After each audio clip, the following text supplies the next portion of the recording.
All right. Hey guys, welcome back to the show.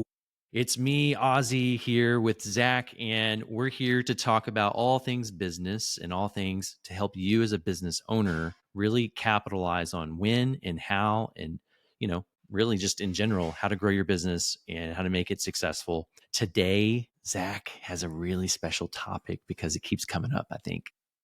It does. It comes up way too often, especially for us who work with, 300 agencies and even triple that for clients. It's comes up so often, more often than I'd like to admit, unfortunately. So really, if you're a business owner and you're at maybe at the end of it's the end of the year now, we're in November now, crazy. It's hard to believe that. But if you're thinking about your business as a whole, oftentimes what happens is you look at the year and you're like, oh my gosh, I should have invested over here in marketing, or I should invest more over here in operations, or where should you invest your money? Today, we're going to talk about how to look at your business and know where to invest next. And we're going to talk about the steps leading up to that, because that's to Zach's point. We're talking to all these different types of businesses, and a lot of the time they think marketing is the solve all solution for everything. And it's like, well, so Yes, but also let's no, it depends. right. So let's talk about that, Zach. I think you bring up some good points before we hit record. And I think I'd like to hear your perspective, especially because, we just got out of our finance meeting, a couple of hours hmm ago ourselves. And we looked at it, and at first we were like, man, I don't know, we're going to have to do some changes here and stuff. And then we got to the end of that call and we were like, oh, wait, we forgot about this over here. We forgot about that over there. And we're like, actually, it's pretty good. We're doing all right, So let's hear your perspective. I'm excited to dive into this. Yes. Well, where the original topic comes up is should digital marketing be something that your business should invest in? Overarching answer is yes, of course. If your business is not investing in the digital space, either paid advertising, organic SEO, or even in the LLMs, or even organic content creation, if you're not investing on digital side for your business, then you're definitely missing out on a new revenue stream, right? For either getting leads or getting sales. Yes, you should invest in that.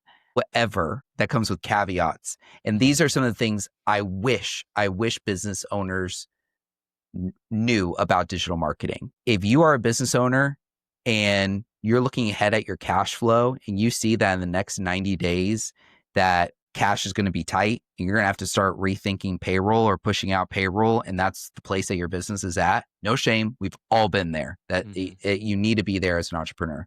But if you're there, please, please, please do not think that Facebook ads, Google ads, or SEO is going to all of a sudden change the trajectory of your business in 90 days. It's not.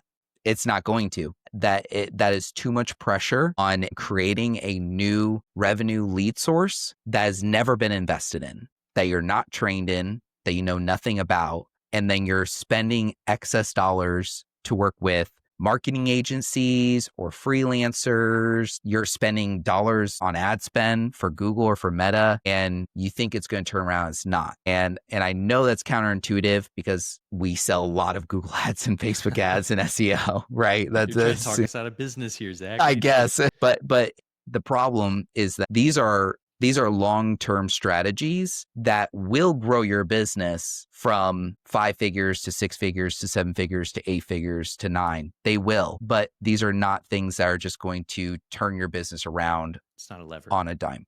Yeah. You've mentioned that in the past about levers. And I really like that terminology you've used, where, when you're a business owner, oftentimes to get to the point where you are, you had to have some kind of lever that you pulled to get there. And sometimes a lot of, when we're consulting with other businesses in our other company, we find that, people get down to that last minute and they're like, oh, I got to try this. I got to try that. And they get that vanity, button out and they're like, I'm going to push this button instead of pull this lever. And to your point, like when you're at a point in your business where you're looking at cash flow and you're like, I might need to make some adjustments because I need some cash flow or something's happening, you probably want to pull a lever that's worked in the past before you want to start pushing on buttons that you've never even tried. Amen. That's exactly right. If you are, looking down the barrel again, low cash flow, your reserves are getting mighty low, and you're thinking about pushing out payroll again, you should probably look at, how have you gotten sales in the past? Is it one-to-one? Is it direct sales? Is it door knocking? Is it cold calling? Is it resellers? Is it networking? Is it affiliates? Double down on the methods that you have done in the past, because odds are there is a lot of market left in those methods. And if you just need something quick, right? You just need dollars in the door so you can keep running. And what's the main reason businesses close every day? Cash flow. Hmm. They just run out of money and they can't keep running, right? Double down on that, right? Now it probably introduce a new revenue channel if you have the cash flow to sustain it for Diversify. Yeah. longer than 6 months, diversification. But if you don't, then I'd say don't do it. And if you're not willing to take that risk in the business where you're willing to spend 10K and not get anything back for 12 months, then odds are your business is probably not in the position to invest in some of those higher, more expensive net new revenue streams, right? Yeah, it's funny that when you think about your business as a whole, oftentimes there are seasons of ebbs and flows, right? We call that the ups and downs of business, where there's a season, and you as the business owner, where your business is, where maybe you need to invest in a new revenue stream because it's a great season. Like, you know what? Last year this time I knew, next quarter was rough. So if I started to look into investing in a new revenue stream, a year in advance, then I know I have a solid 12 months to invest in a new revenue stream. For us, when we went to market, we did 1-to-1, and it was a lot of old, like, top of funnel cold outreach. And it took a long time, but we mastered it after about like 6 to 12 months of consistency with our sales team. And for us, that was like, okay, we figured this out. Now we're in the stage of figuring out advertising for the brand, for Advirtis, where we're actually leveraging marketing and advertising, but it's complementary to our top of funnel. And so whenever we need more business, guess what lever we pull? The top of funnel, because we know it works, right? We don't have to really worry about that. And then on the other side, when we're looking to finally expand and maybe we're having a really good season, we're like, okay, let's try something different. Let's double down our ad spend to increase some more awareness around the brand. And we'll use some of this traffic from top of funnel and yada, yada, yada. And so, like, from a perspective of investing in the company, as a business owner, as an entrepreneur, you have to invest. You have to take risk no matter what. But, I would say between Zach and I both, I am definitely the more risk averse person in our business, but Zach is very calculated and he's very conservative with risk. And that's really what matches our partnership so well. Like, we're like the yin to the yang, if you would. Yes. Yep. We definitely are. But I would say that, you do have to take risks, but be calculated. Try Hmm. to have that balance. And by doing so, pulling on that lever that will work will help diversify your risk if you are trying something new. But in the good season, push the button, try the new things, set yourself an expectation of what you're hoping to achieve within a time frame, hold yourself accountable to it, etc. Zach, I think the point that you're getting to as well is how many businesses that we work with every day who come in and they're like, I want you guys to build me out, this funnel for Meta. It's going to bring all the business. I'm not going to have to worry about anything. I don't need to pull on this lever over here. It's going to do everything I need over here. It happens all too often where they depend on that. We've even had businesses come to us out of desperation because they're about to close their doors and they Hmm. don't know what to do with their budget. So they're like, I'll just throw ads at it. Right. That's the Yeah. worst. I think those are That's the the worst. absolute worst. You're correct. So for instance, we've had there was one client that we had, and they fortunately they had some funding because some of the founders there had other successful businesses before they're going into this venture. But they wanted to run Meta ads for 2 months, right? For 60 days. And their thought process was, we've done so much work. We've done it all. We've developed amazing creative, great videos, and our product will just sell itself. Our product is so good, it'll just sell itself. So we say, okay, where are we sending the traffic to? What's the type of audience? Who's the buyer here? All the good qualifying questions. And they had really no good landing page. They had no real offer developed.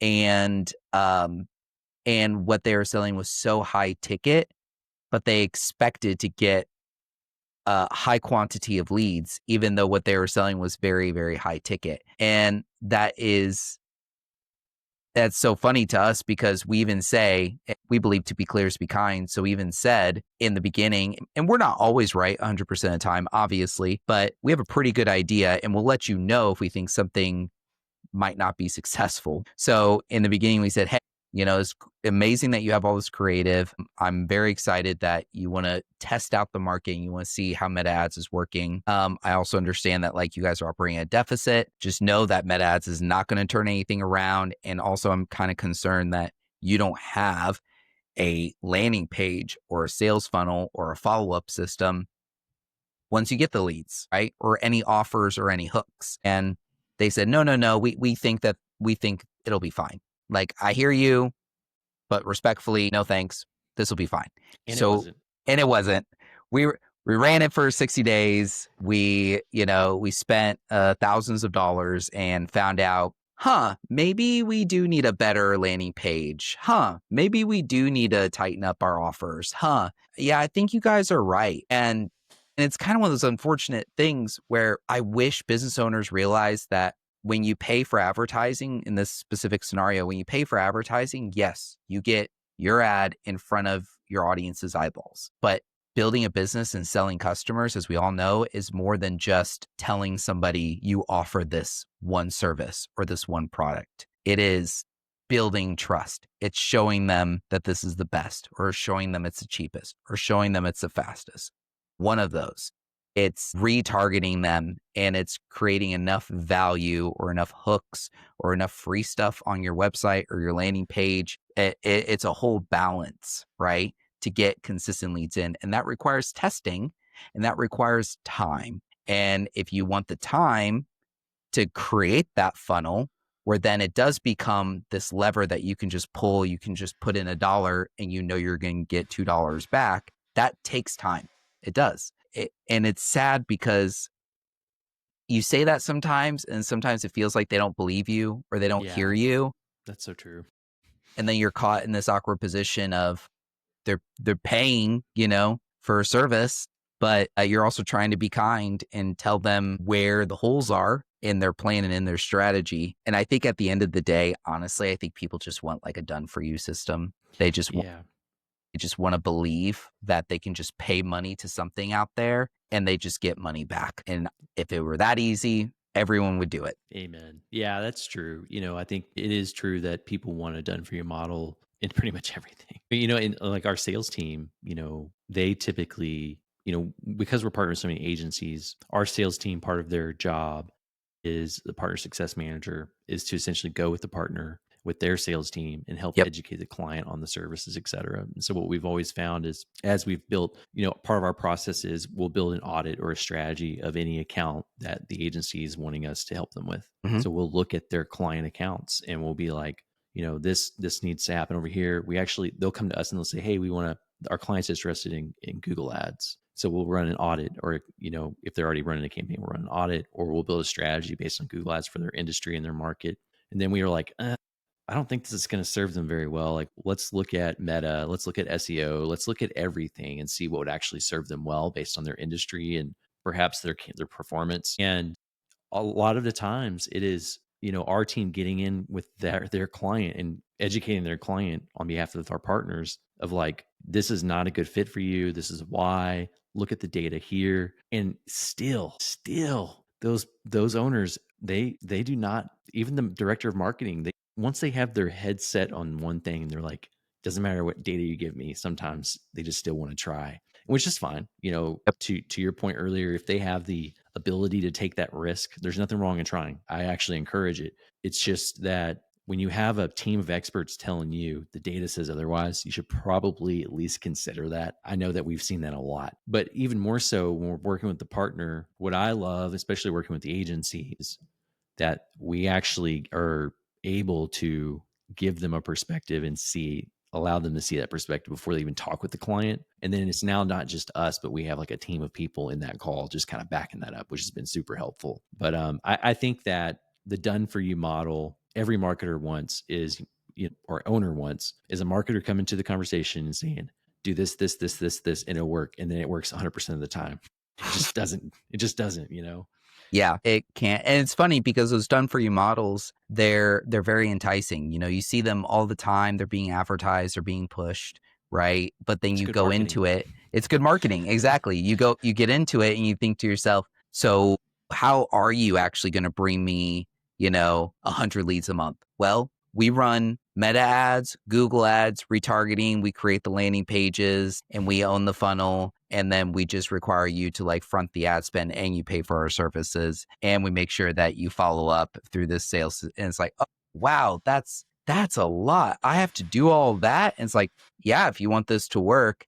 And then it just becomes vanity, unfortunately, where they thought that they could just, click a button and just get the leads. And that just very, very rarely works, right? It takes effort to build a new lead engine for your company. Even to mention, sure, the ads can take you to a place, but if your sales team is not even Yeah. set up for that successfully, like you're going to fail Yep. because we can, from the marketing side, we've worked with companies, we'll bring them a ton of business and either one, their sales team just cannot deliver on actually closing the deals because they're just not prepared. Maybe they don't have experience closing inbound leads. Maybe they only have experience closing outbound leads. Maybe they don't respond quick enough. And as you guys know, listening, inbound lead matters because time response is everything with an inbound lead. Yep. They're shopping for that thing right now. It's timing. Maybe the sales team just is struggling to close deals in general. Maybe, whatever it is. Also, sometimes operation can't handle that either. And that's another thing we run into is, there was one client we worked with, that was like 2 years ago. There was a chiropractor. Do you remember this? Yep. We onboarded their account within what was like 30 days. They had so much business that they turned everything off because they could Isn't not that keep up. crazy to think about? Here's a chiropractor, and I remember this guy. He's young. He's just going out on his own for the first time. He got a space leased up, and it was him and his wife. It was a great duo, and awesome people. And they had a very low ad spend, and we were very clear that we were going to run this for 6 months. We're going to see what we could get out of it. And it may be nothing or it may be everything. And they agreed to it. We agreed to it. All parties were on the same page, AKA they were willing to invest the ad spend plus the services managed. So awesome. And we got the Google Ads campaign set up and we press launched. And like you said, Ozzy, after 60 days, they got all the clients that they could handle at that time. And then they asked us to stop, pause all the campaigns, pause the lead flow. And it blew my mind because I thought to myself, here's a good business that's just getting off the ground and they're asking us to lower the amount of leads that they're getting, to pause their main lead engine, which was crazy to me because that's a great problem that most businesses would love to have. They'd love to be overwhelmed with clients. They'd love to be overwhelmed with leads and follow up with them. And guess what? You can follow up with them and you can tell them, hey, I'm sorry, I don't have any bookings until 3 weeks out or until 4 weeks out or until whatever. But then at least you have them and then you can reach out to them when it's a slow season for whatever the reason is, or in this case for a chiropractor, maybe that just means you need to hire another employee to take on more clients, and grow your business even further. But their operations, their service delivery wasn't even considering that and didn't even know how to navigate what that would look like. And even though they solved the problem of getting leads into the door, and so they ended up just stopping and they ended up just kind of staying exactly where they were at. And then guess what? Come wintertime, come their slow seasons, they were freaking out because they didn't have enough business and didn't have enough clients. And by that time, it was just a little bit too late. And them turning back on that lever, they ended up having to reduce pretty heavily. And so it was a sad story, but because they had success and then they turned it off. And it just kind of goes back to, these are some of the things I wish business owners knew. I wish they knew that you need to understand that digital marketing can't solve everything. If you fix the problem as an entrepreneur, it's your job to fix the problem of getting leads into the door and getting the opportunity to close business. If you're able to close that much new business, you need to solve the problem of handling all that new business, right? Yep. And this is where I think business owners can get scared. They're like, well, that means I have to hire more people. Then you have to get good at hiring. You have to get good at recruiting. You have to get good at finding people who want to work for you, convincing them to work for you, creating incentivizing packages, and going to market with them to build your team, to build your business. That's all business is. It's selling and hiring and selling and hiring and selling and hiring and just going back and forth until you have a business that's successful. It's funny. You had mentioned about the hiring part. I had worked with this cleaning company out of Louisville, Kentucky, and they were having a lot. And it's pretty common in service-based companies. They get a ton of business, and their biggest, like, really the thing that's hard for them to scale is like finding the right people to work in labor and that kind of side of it. And she had shared her problem online, and it actually allowed me to, kind of help her from a distance. I hadn't even met her yet. And I just kind of commented on her post. I was like, would you consider giving a percentage of each job that your crew would clean? And she messaged me and was like, hey, let's talk about this. Like, what is your idea? And the truth is, when you have a team, like talking about the hiring portion of things, like for her model, she was just paying them hourly rate, just like any other cleaning company would. And what I had introduced to her was, why won't you, would you consider giving them a piece of the pie? This way they have their own accountability because they're trying to earn that. 2, they want more. They want to work more. And 3, you are separating yourself from any of your competition when it comes to hiring, which is your biggest problem in your industry. So then people are going to want to come work for you, and you're going to get better talent, all these different things. So lo and behold, that led it there. Her first line of defense, though, was to try to make more revenue so she could pay more per hour for the employee instead. And so kind of going back to what Zach's point was, is like, maybe digital marketing is not your problem. Perhaps it's really just you need to give your people a commission or a piece of the pie or whatever it is. Yes. Incentivize them. This is something that Ozzy's been really great at. There are so many ways to incentivize an employee.